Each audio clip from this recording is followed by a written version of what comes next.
Sarah Mitchell stood in front of the private terminal at LAX airport, her designer handbag hanging from one shoulder and her tablet firmly gripped in her other hand. At 35, she had worked hard to become one of the youngest tech CEOs in Silicon Valley. Her simple black blazer and pencil skirt showed she meant business, just like any other day at work. The morning sun felt warm on her face as she walked toward the terminal entrance. Other passengers moved freely through the security checkpoint, most of them giving quick nods to James Cooper, the security guard who had been watching Sarah since she stepped out of her car. "Excuse me, miss," Cooper called out as Sarah approached. "This is a private terminal. I think you might be lost." His voice carried a tone that Sarah knew all too well, that mix of authority and dismissal she had faced many times before. Sarah took a deep breath and smiled professionally. "Good morning. I'm not lost. I have my flight details right here." She held up her tablet, showing the confirmation email for her chartered flight. Cooper barely glanced at the screen. "Yeah, well, anyone can make a fake email these days. Where's your pilot? Or your employer?" He emphasized the last word, making it clear what he thought, that she couldn't possibly be the one chartering the flight. Behind them, a middle-aged white man in a golf shirt walked past. Cooper gave him a quick wave without checking any documents. Sarah noticed this but kept her composure. "I am the employer," Sarah said calmly, pulling out her company ID and government identification. "I'm Sarah Mitchell, CEO of TechFront Solutions. Our company regularly charters flights from this terminal." Cooper crossed his arms. "Listen, if you're really who you say you are, you wouldn't mind waiting while I double-check everything, would you? Can't be too careful these days." He smirked slightly, still not taking her documents. Two board members from partner companies, who had worked with Sarah before, stopped nearby. They watched the scene unfold with growing concern. One of them, David Chen, started recording discreetly on his phone. Sarah felt her heart beating faster, but her voice remained steady. "Of course, please verify everything. While you do that, I'd also like to speak with your supervisor." She pulled out her phone and started recording too. "I want to document this interaction for quality assurance purposes." Cooper's smirk faded slightly. "Are you threatening me?" "Not at all," Sarah replied. "I'm simply ensuring there's a record of how security procedures are being applied. I notice you haven't asked other passengers for the same level of verification." More travelers had stopped to watch now. Among them were several business people who recognized Sarah from tech conferences and news features. Their presence seemed to make Cooper nervous, but he still wouldn't back down. "Look, I'm just doing my job," he said, his voice getting louder. "You people always want to make everything about race, but I'm just following protocol." Sarah raised an eyebrow. "You people? Interesting choice of words. Could you please explain what protocol requires you to wave some passengers through while subjecting others to extra scrutiny?" A young flight attendant who had been watching hurried inside, presumably to get help. Sarah stood her ground, maintaining eye contact with Cooper while keeping her phone steady. "This is a private terminal," Cooper repeated, though his voice had lost some of its earlier confidence.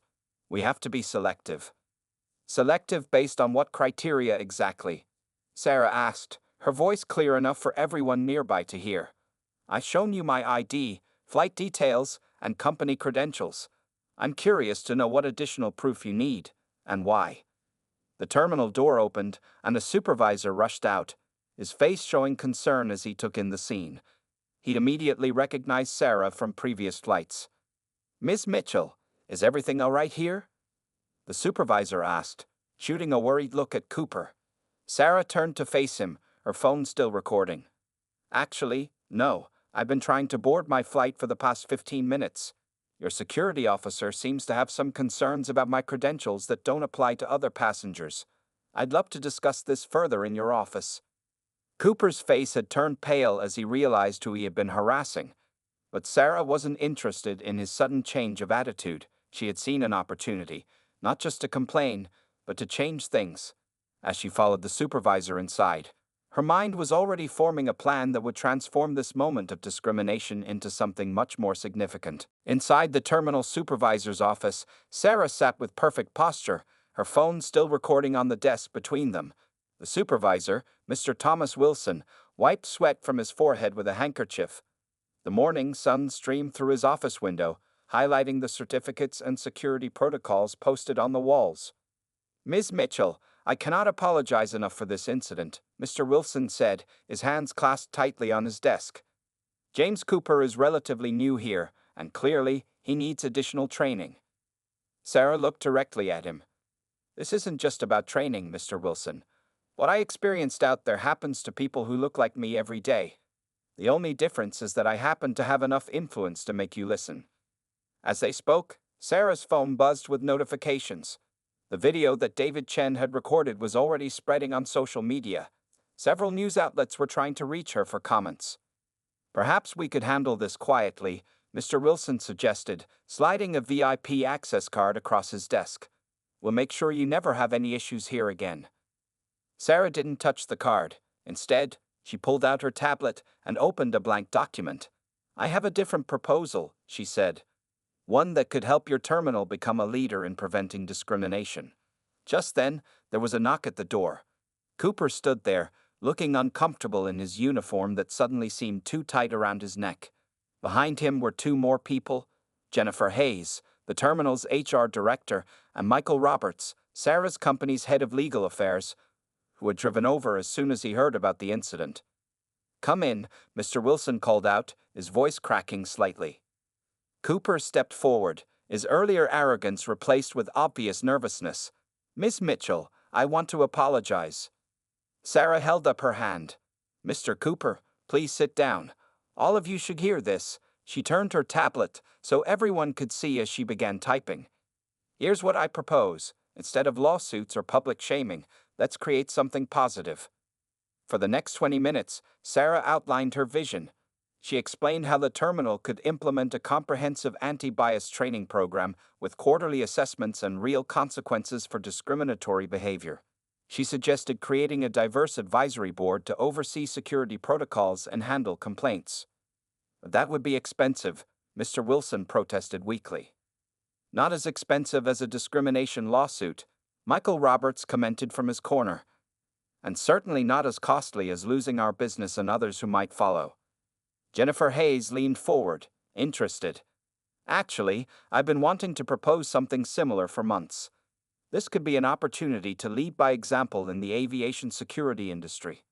Cooper, who had been silent, suddenly spoke up.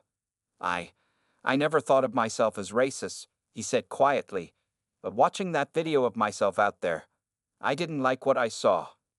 Sarah turned to him. "That's exactly why this program is necessary. Bias isn't always obvious to those who carry it, but recognition is the first step toward change." The meeting continued as Sarah's chartered flight waited. Nobody dared complain about the delay.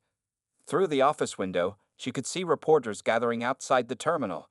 Her phone kept buzzing with messages from other executives and civil rights leaders who had heard about the incident. Finally, Mr. Wilson signed the preliminary agreement Sarah had drafted.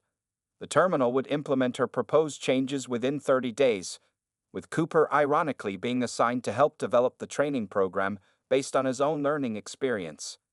As Sarah stood to leave, Cooper stepped forward one more time. "Ms. Mitchell," he said, his voice heavy with realization, "thank you for not just trying to get me fired. I didn't deserve a second chance, but I promise I'll make it count." Sarah looked at him thoughtfully. "Everyone deserves a chance to learn and grow, Mr. Cooper. What matters is what we do with that chance." Walking toward her delayed flight, Sarah felt tired but satisfied. Her phone showed hundreds of notifications, interview requests, and messages of support. What had started as an ugly incident was transforming into an opportunity for real change. As she finally boarded her private jet, Sarah smiled, knowing that her next meeting in San Francisco would have to wait. She had more important work to do right here. Sarah's private jet landed in San Francisco 3 hours behind schedule, but she barely noticed the delay. Her phone hadn't stopped buzzing since the incident at LAX. The video of her confrontation with Cooper had gone viral, reaching millions of views in just a few hours. As she stepped off the plane, her assistant Maya was waiting with a worried expression. "Your afternoon meetings are rescheduled," Maya said, falling into step beside Sarah, "but there's something you need to see."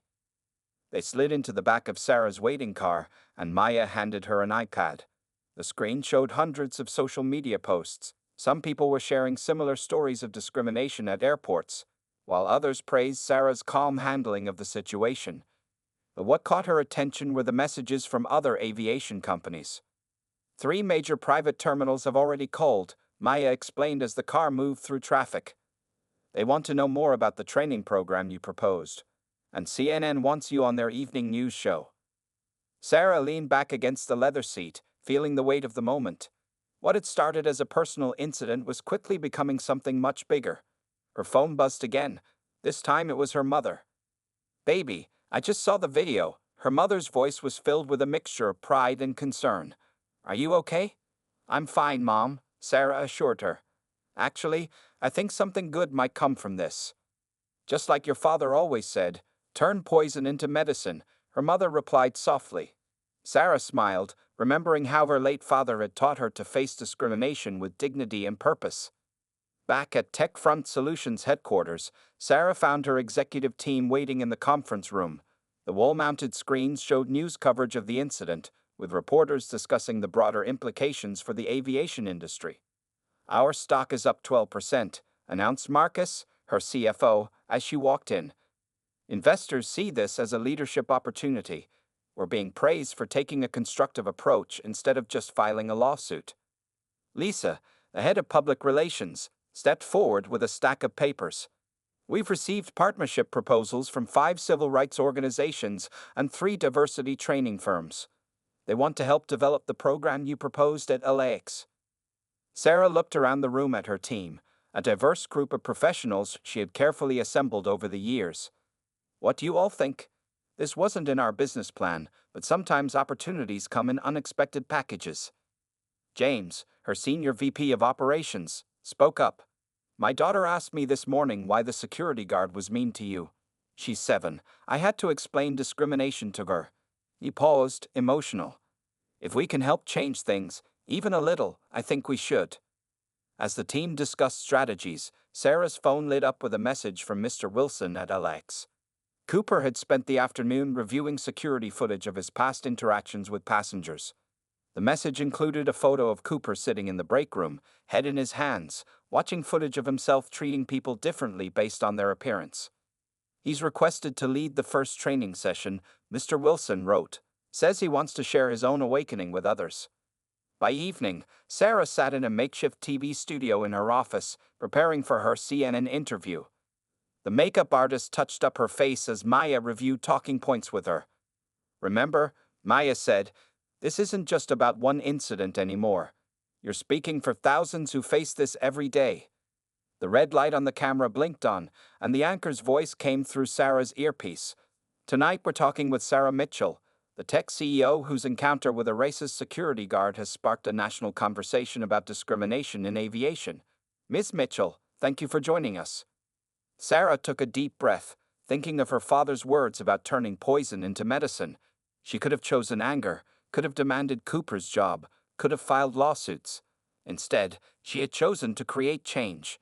As she began to speak, she knew this was just the beginning of a much longer journey. "Thank you for having me," she replied, her voice clear and purposeful. "What happened at LAX is a story that needs to be told, not because it's unique, but because it's far too common. But more importantly, it's a story about how we can choose to respond when faced with discrimination." The next morning, Sarah arrived at her office earlier than usual. Through the floor-to-ceiling windows of her corner office, she could see the San Francisco fog rolling away, revealing a clear blue sky. It matched her clarity of purpose after a night of careful planning. Maya brought in her morning coffee and a stack of newspapers. Every major paper had covered the LAX incident. "The Washington Post wants an exclusive on your plans," Maya said, setting down the coffee. "And you've been invited to speak at 3 diversity conferences next month." Sarah took a sip of her coffee and opened her laptop. "Schedule a video call with the LAX terminal board for this afternoon. It's time to show them exactly what we're planning." Throughout the morning, Sarah worked with her team to develop a comprehensive proposal. The anti-bias training program would be just the beginning. She envisioned a complete overhaul of security protocols across private aviation. Lisa, from PR, knocked on her door around noon. "Sarah, James Cooper is on line 2. He sounds different." Sarah picked up the phone, putting it on speaker. "Mr. Cooper, how can I help you?" "Ms. Mitchell." Cooper's voice was heavy with emotion. "I spent all night thinking about what happened. I've been a security guard for 15 years, and yesterday was the first time I really saw myself, really saw what I was doing." Sarah leaned forward. "Go on." "I want to help," Cooper continued. "I've been talking with other guards. Many of us, we need this training. But it needs to come from someone who understands both sides. Someone who's made the mistakes and learned from them." A plan began forming in Sarah's mind. "Mr. Cooper, would you be willing to share your story? Not just at LAX, but at other terminals too." "Yes," he replied without hesitation. "I want to be part of the solution." By afternoon, Sarah's conference room was filled with her executive team and civil rights lawyers. On the large screen, the LAX terminal board members watched as she presented her vision. "Gentlemen," Sarah began, standing at the head of the table, "what happened yesterday wasn't just about one guard or one passenger. It was about a system that needs change. Here's how we make that happen." She clicked to the first slide of her presentation. Phase 1, we create a training program that combines personal stories with hard data. Mr. Cooper has agreed to be our first speaker, sharing his journey from bias to awareness. The board members shifted uncomfortably, but Sarah continued. Phase 2, we implement a new security protocol that requires all checks to be recorded and reviewed monthly for bias patterns. This protects both passengers and guards. Phase 3, she clicked to the next slide. We create a diversity advisory board that includes aviation professionals, civil rights experts, and community leaders. They'll oversee the program and suggest improvements. One board member raised his hand. "Ms. Mitchell, this sounds expensive and complicated." Sarah smiled. "Less expensive than losing business to terminals that do implement these changes. Less complicated than handling discrimination lawsuits. And certainly less costly than being on the wrong side of history." She shared statistics showing how diverse businesses outperformed their competitors. She presented letters of support from other CEOs who were ready to direct their private flights to terminals that adopted her program. "This isn't just about doing what's right," Sarah explained. "It's about being industry leaders. The first terminals to implement these changes will set the standard for others to follow."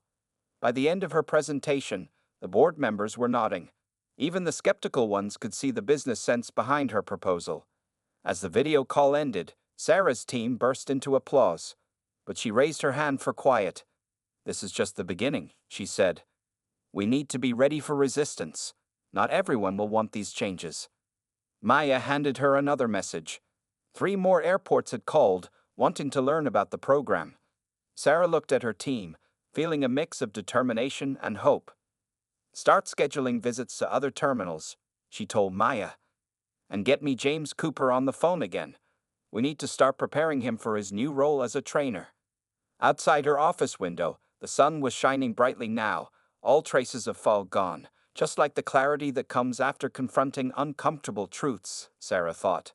Sometimes it takes a storm to clear the air. 2 weeks after the LAX incident, Sarah stood in front of a packed conference room at the National Aviation Security Summit in Chicago. The audience was a mix of terminal operators, security companies, and airline executives. Some faces were friendly, others markedly less so. "Change is expensive," a terminal owner from Texas called out during her presentation. "What you're proposing could cost millions across the industry. All because one guard had a bad day." Sarah noticed several people nodding in agreement. She took a deep breath before responding. "Actually, I have some numbers for you." She switched to a new slide. Last year, discrimination lawsuits cost private aviation terminals over $12 million. Bad publicity cost them even more in lost business. James Cooper, who now sat in the front row wearing a business suit instead of his guard uniform, stood up. "May I say something, Ms. Mitchell?" Sarah nodded, stepping aside to give him the platform. Cooper faced the crowd, his hands slightly shaking, but his voice steady. 3 weeks ago, I was that guard having a bad day," he began. "But let's be honest. It wasn't just one day. I've been treating people differently based on their appearance for years. I just didn't see it until someone showed me the mirror." The room grew quiet. Cooper continued, "Yesterday, I reviewed security footage from my terminal over the past year. Want to know what I found? On average, we delay black and brown passengers 4 times longer than white passengers. We conducted random checks on them 6 times more often. A woman in a business suit near the back raised her hand. I'm Susan Chen, CEO of Pacific Air Terminals. We've had similar findings in our internal review. This isn't just about doing what's right, it's about fixing a broken system. But not everyone was convinced. A group of terminal owners huddled in the corner, whispering and shaking their heads. One of them, Robert Wagner, approached the microphone. This is political correctness gone mad, Wagner declared. Security is about being careful, not about being nice. We can't compromise safety for feelings. Sarah walked back to the podium. Mr. Wagner, would you say your terminal is safer when you waste time double-checking legitimate passengers based on their skin color while rushing others through without proper verification? Before Wagner could respond, another voice spoke up. It was David Chen, the board member who had recorded the original incident at LAX. My company has been using private aviation for 20 years, Chen said. Since implementing Ms. Mitchell's program 2 weeks ago, LAX's private terminal has actually improved its threat detection rate by 23%. Turns out, when you stop focusing on bias, you start focusing on actual security risks. The debate continued for hours. By the end of the day, the industry had clearly divided into 2 camps. 15 terminal operators had signed up to implement Sarah's program, while others remained strongly opposed. Outside the conference center, Sarah found a group of security guards waiting to speak with her. They were from different terminals across the country, each with their own stories of witnessing or participating in discriminatory practices. We want to be part of the change, their spokesperson said, but we need protection. Some of our managers aren't happy about us speaking up. Sarah exchanged looks with her legal team, who had been quietly taking notes. We'll make sure you're protected, she promised. Change doesn't happen without brave people willing to speak the truth. That evening, as Sarah packed up her presentation materials, she received an unexpected call. It was from Robert Wagner. Miss Mitchell. His voice sounded different, more subdued. My daughter saw the video of your incident. She's 11.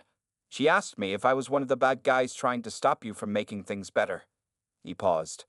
I couldn't sleep after that. Sarah waited, letting him continue. I'm not ready to sign up for your full program, Wagner said, but I'd like to start with the training. Maybe we can take it one step at a time. As Sarah headed to her hotel, she thought about how change happens, not always in grand sweeping gestures, but often in small steps, one person at a time.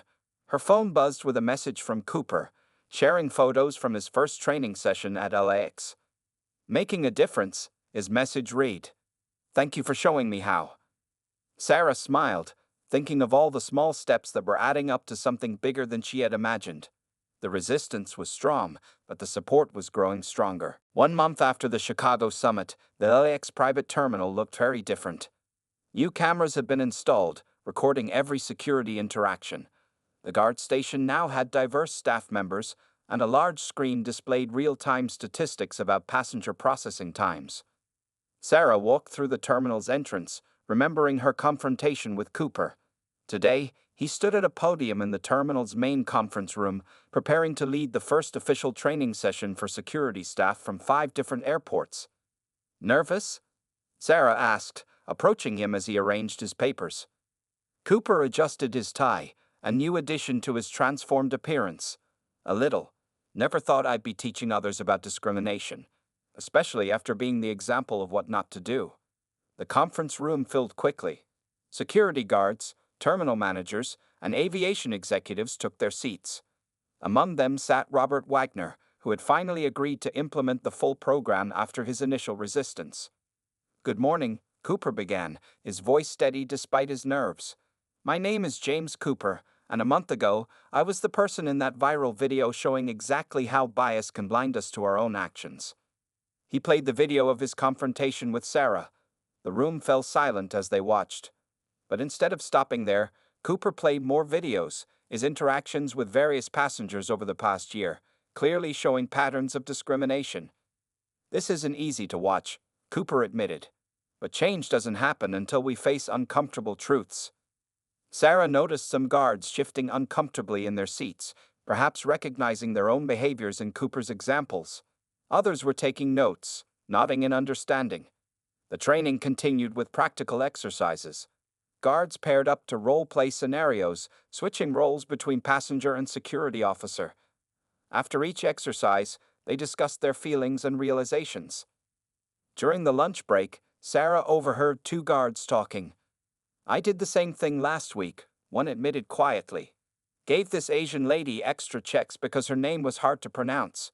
Didn't even realize I was doing it until today." Her companion nodded. "Yesterday, I let a white guy through with an expired ID because he looked trustworthy. What does that even mean?" Sarah smiled, knowing these conversations were exactly what the program aimed to inspire. Real change starts with self-awareness. In the afternoon, the terminal's new automated tracking system was unveiled. Every security check would now be logged, tracking processing times and extra screening rates across different demographic groups. The system would flag any patterns of bias for review. "This isn't about catching bad people," Sarah explained to the group. "It's about helping good people recognize and correct unconscious biases we all have." Robert Wagner raised his hand. "Ms. Mitchell, we've been using a similar system at my terminal for 2 weeks now. Our security is actually more efficient because we're focusing on real risk factors instead of assumptions." By late afternoon, Cooper was demonstrating the new security protocols. They included clear guidelines for when additional screening was warranted, based on specific behaviors and documentation issues rather than appearance or assumptions. "Remember," Cooper explained, "true security comes from being thorough and consistent with everyone, not from targeting certain groups." The day ended with a surprise.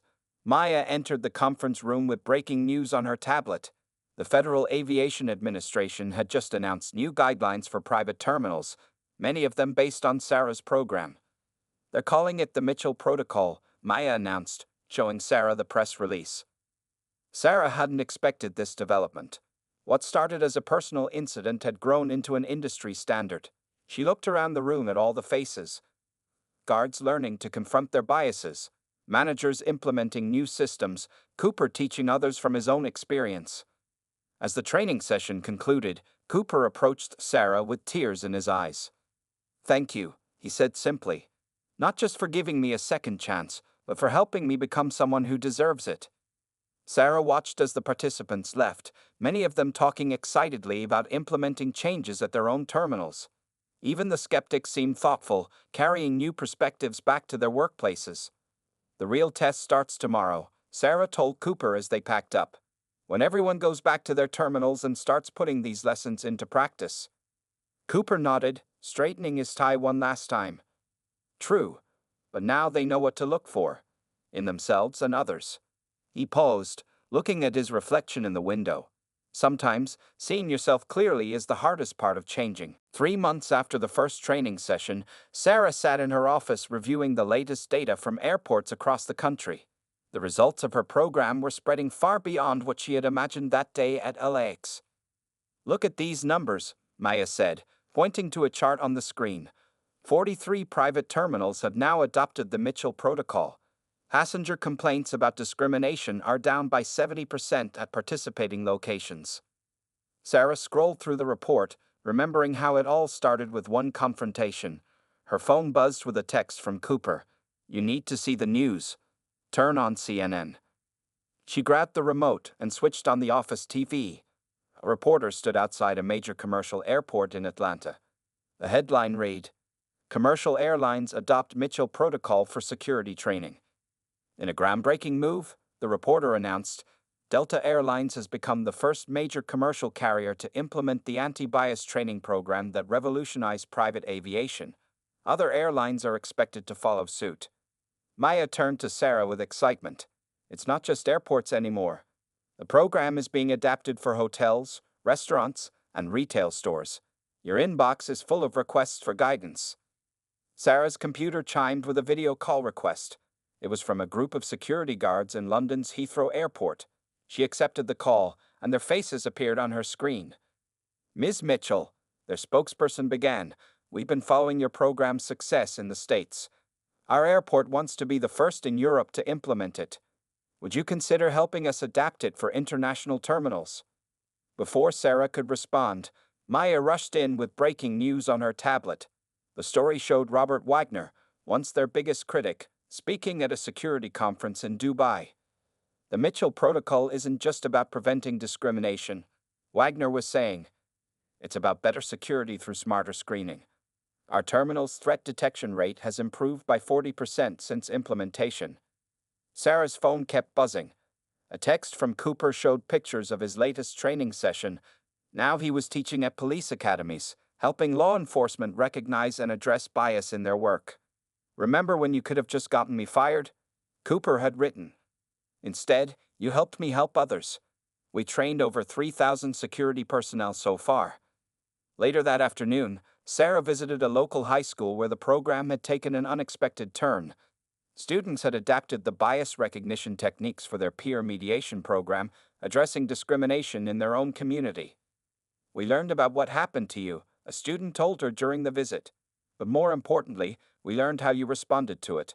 You showed us how to turn a bad situation into positive change. In the school's conference room, Sarah watched as teenagers role-played scenarios, just like the security guards in her training sessions. They were learning to recognize and address their own biases at an early age. On her drive back to the office, Sarah's car radio featured an interview with a sociology professor from Harvard. The Mitchell Protocol has become a case study in effective social change, the professor explained. Instead of just addressing individual incidents, it creates systemic transformation. Back at her desk, Sarah received an unexpected email. It was from a small airport in rural Texas, one that had initially refused to consider the program. Dear Ms. Mitchell, the email began. Last week, our head of security tried to deny boarding to a Middle Eastern family despite their valid documentation. One of our junior guards spoke up, citing your protocol. He was right. They were legitimate travelers, and we were wrong. We're ready to talk about implementation. Maya entered with one last update for the day. The White House called. They want to discuss implementing the protocol for all federal security agencies. Sarah leaned back in her chair, thinking about how far things had come. Her phone showed a new message from her mother. Your father would be so proud, baby. You didn't just stand up for yourself, you stood up for everyone. As the sun set over San Francisco, Sarah thought about all the people who were now part of this change. Cooper teaching others from his experience, Wagner converting other skeptics, guards finding the courage to speak up, students learning early lessons about bias. What had started as one woman's stand against discrimination had grown into a movement, creating ripples of change that went far beyond airport security. It showed how one moment of injustice, handled with wisdom and purpose, could transform into thousands of moments of progress. 1 year after the incident that changed everything, Sarah Mitchell stood once again at the LAX private terminal. This time was different. The terminal had been renovated, featuring a wall of photographs showing diverse travelers and staff members. A plaque near the entrance read, "Where change took flight. Home of the Mitchell Protocol." James Cooper, now the head of anti-bias training for the National Airport System, stood at the security desk in a crisp suit. He was teaching a new guard, showing her how to check documents properly without making assumptions. "Ms. Mitchell," Cooper called out with a warm smile. "Perfect timing. We're just training our newest team member, Jessica." Sarah watched as Jessica processed a group of passengers, a Muslim family, an elderly Asian couple, and a young black executive. Each received the same professional treatment, with clear explanations and consistent procedures. 1 year ago, I stood right here making all the wrong decisions, Cooper told Jessica. Now we do things differently. Every passenger deserves respect and fair treatment. Sarah's phone buzzed with a notification. The Mitchell Protocol had just been adopted by its 500th organization worldwide. What started at this terminal had spread to airports, schools, police departments, and businesses across the globe. As she walked through security, Sarah noticed Robert Wagner giving a tour to officials from Singapore's main airport. The automated tracking system has eliminated almost all bias from our screening process, he explained proudly. Our security is stronger because we focus on actual risks, not prejudices. In the terminal's waiting area, a wall-mounted TV showed news coverage of the protocol's 1-year anniversary. Different faces appeared on screen, security guards sharing their experiences, passengers telling their stories, and company leaders discussing the positive changes in their organizations. Sarah sat down to wait for her flight, remembering that day 1 year ago. A young black girl, about 7 years old, approached her with wide eyes. "Are you the lady from my school textbook?" the girl asked. "The one who made the airport's fare?" Sarah smiled, patting the seat next to her. "What's your name?" "Destiny," the girl replied, sitting down. "Well, Destiny, it wasn't just me. It took many people deciding to make things better. Like Mr. Cooper over there, he learned to change, and now he helps others change too." Destiny's mother joined them, carrying their boarding passes. "Ms. Mitchell, your story inspired me to speak up at my workplace. Now we have similar training at our company. Thank you for showing us how to turn problems into progress." The terminal's atmosphere was noticeably different from a year ago. The security team was diverse, passengers moved through smoothly, and there was a sense of respect in every interaction. Even the small coffee shop had a sign displaying statistics about their improved customer service since implementing the protocol. Sarah's phone lit up with a message from Maya. "Don't forget, you're speaking at the United Nations next week about expanding the protocol internationally."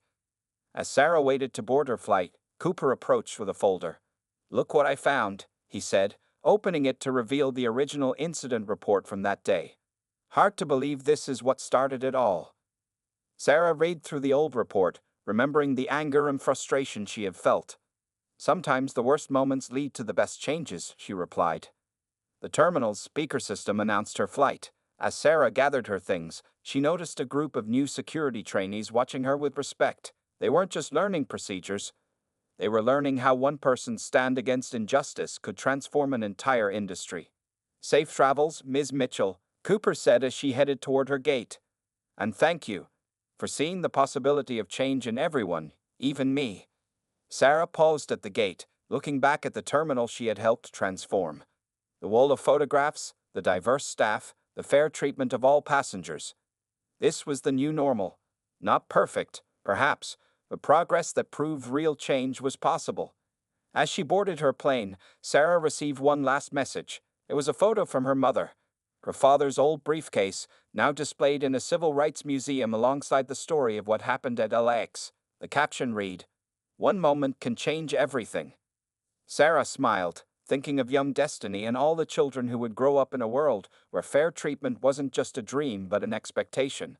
Sometimes, she realized, the best response to discrimination isn't just to fight it, but to transform it into something that makes the world better for everyone.